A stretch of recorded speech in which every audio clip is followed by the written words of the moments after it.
Yan, ito mga tol gagawin natin. Puputulan kasi mahaba mga tol.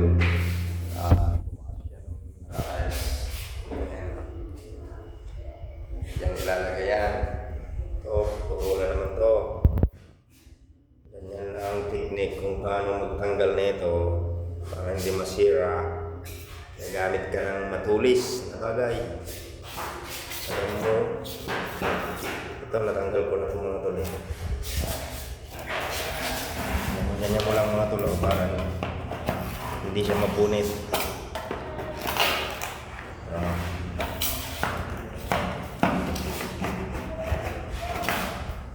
Tapos kabila naman, kabilaan mga tol.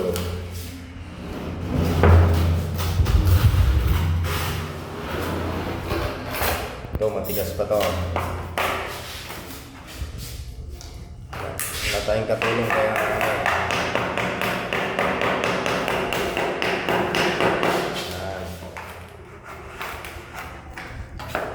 naumpisan na mga tol, madali. Ayan, tumutunog. May dikit kasi yan mga tol.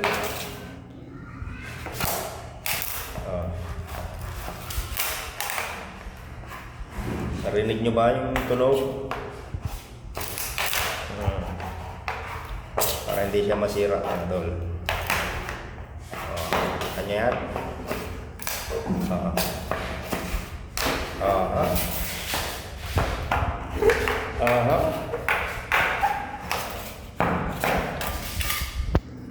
Tanggal na yan mga tol. Tatanggalin ko na. Wala kasing ano eh, taga video. Diba?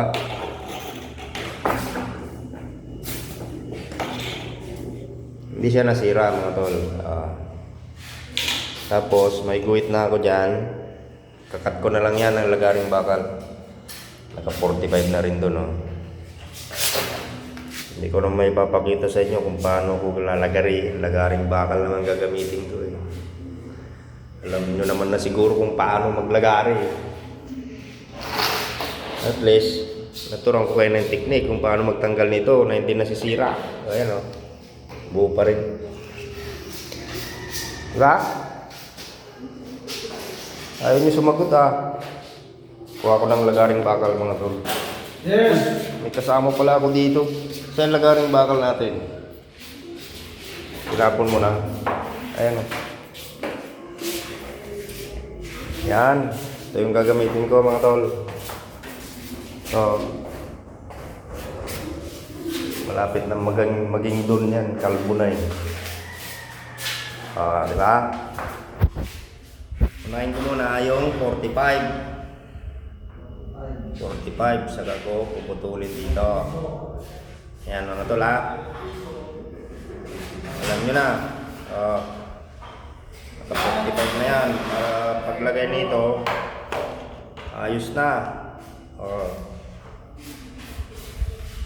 Ayan sakto. Sakto lang.